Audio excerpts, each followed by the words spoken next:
যে আমাদের দেশ নিয়ে গভীর ষড়যন্ত্র চলছে।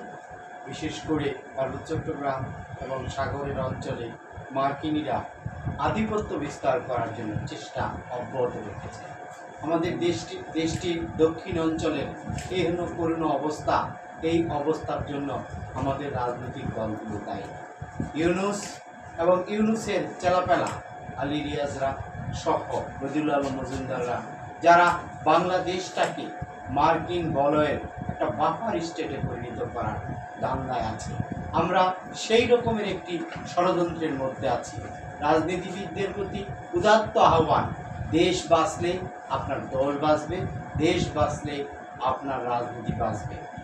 দেশকে রক্ষা করার জন্য দেশের বিরুদ্ধে যে ষড়যন্ত্র হচ্ছে, সেই ষড়যন্ত্রগুলোকে আপনারা শক্ত হাতে মোকাবেলা করবেন। গণতান্ত্রিক বামপক্ষ সেই শক্ত হাতে মোকাবেলা করার জন্য প্রস্তুত আছে।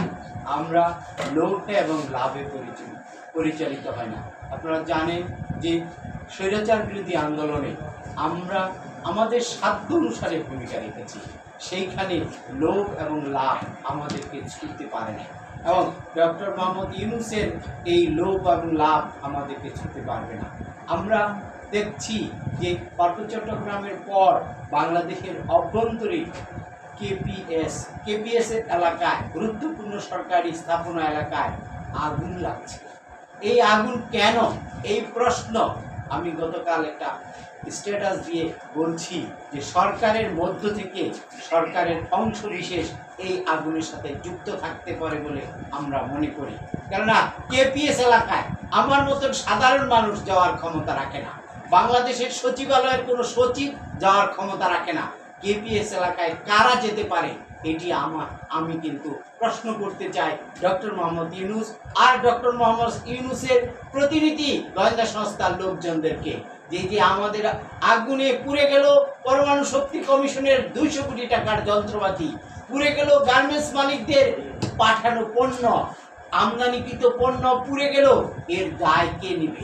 আমরা ইতিমধ্যে এই দায় থেকে ডক্টর মোহাম্মদ ইউনূস ও তার প্রতিনিধিকে মুক্ত করতে পারি না। আমরা মনে করি যে ভবিষ্যতে বাংলাদেশ গড়ে তোলার জন্য এবং এই ষড়যন্ত্রকারীদেরও বিচারের আওতায় আসবে বলে আমরা মনে করি। শেখ হাসিনা যদি বিচারের আওতায় আসতে পারে, তাহলে বাংলাদেশকে যারা বিক্রি করার ধান্দায় আছে তাদেরকেও বিচারের আওতায় আনবে। আমাদের পাশে একটা শক্তিশালী দেশপ্রেমিক সেনাবাহিনী আছে, সেই সেনাবাহিনীর বিরুদ্ধে ষড়যন্ত্র হচ্ছে। যদি কেউ অপরাধ করে তাহলে তাকে প্রথমত বাধ্যতামূলক রিটায়ার দিয়ে তারপরে তার বিচারটা শুরু করতে হবে। সেনা ইউনিফর্ম অবস্থায় কারো বিচার হয় না, এটা সিভিলিয়ান বিচার হয় না। অতএব যদি অপরাধ হয়ে থাকে তাহলে তাকে বাধ্যতামূলক রিটায়ার দাও, তারপরে তার বিরুদ্ধে আদালতে বিচার হোক। সেই বিচারে যদি সে দোষী সাব্যস্ত হয় তাহলে সে আজকে কিন্তু ষড়যন্ত্র হচ্ছে সেনাবাহিনীর বিরুদ্ধে, ষড়যন্ত্র হচ্ছে দেশের বিরুদ্ধে, ষড়যন্ত্র হচ্ছে বাংলাদেশের শ্রমজীবী মানুষের বিরুদ্ধে। আমাদের শিক্ষকরা রাজপথে লড়াই করছে, তাদের দাবিগুলো কি এটা বিবেচনা করে এখন কিছু দেন, পরে কিছু দেন, কিন্তু না দিয়ে তাদের সাথে লড়াই করা চিন্তা করছে। নতুন শিক্ষা উপদেষ্টা হয়েছে, তার যে বক্তব্য, সেই বক্তব্য নিন্দনীয়, এবং সে কি কোনো স্কুল কলেজে পড়ে নাই, এবং সেই শিক্ষকরাই তো আমাদেরকে শিক্ষা দিয়েছে। অতএব আমরা মনে করি যে রাষ্ট্রের এই অবকাঠামোগত পরিবর্তনের মধ্য থেকে রাষ্ট্রকে গণতান্ত্রিক করতে হবে। আর সেই গণতান্ত্রিক করার জন্য প্রথম দায়িত্ব হলো বাংলাদেশে ফেব্রুয়ারিতে একটা নির্বাচনের তারিখ ঘোষণা আছে, সেই নির্বাচনের ব্যবস্থা। আমরা এই মঞ্চ থেকে স্পষ্ট বলতে চাই, ফেব্রুয়ারি এই নির্বাচন ডক্টর মোহাম্মদ ইউনূসের ইশারায় হওয়ার সম্ভাবনা আর সময় হারিয়ে গেছে এবং জ্ঞান হারিয়ে গেছে।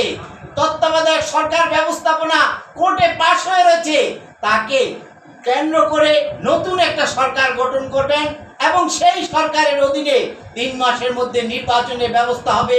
আমরা ডক্টর মোহাম্মদ ইউনূসের প্রতি অদত্ত আহ্বান জানাচ্ছি যে বাংলাদেশকে গণতান্ত্রিক রাষ্ট্র হিসেবে গড়ে তোলার জন্য এখনকার প্রধান দাবি হলো গণতান্ত্রিক রাষ্ট্র হিসেবে গড়ে তোলার জন্য আপনাকে স্বেচ্ছায় রিজাইন দিয়ে আপনার স্বজায়গায় ফিরে যেতে হবে।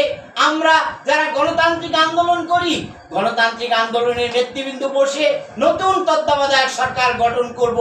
জুলাই আন্দোলনের ছাত্রদের সাথে, এই কর্মীদের সাথে আপনি যে দুর্ব্যবহার করেছেন, সেই দুর্ব্যবহার হিসেবে আপনাকে আসলে ভবিষ্যতে আইনের আওতায় আসতে হবে। সর্বোপরি আমাদের জাতীয় নেতৃবৃন্দ ও সাংবাদিকদের ধন্যবাদ জানিয়ে আমি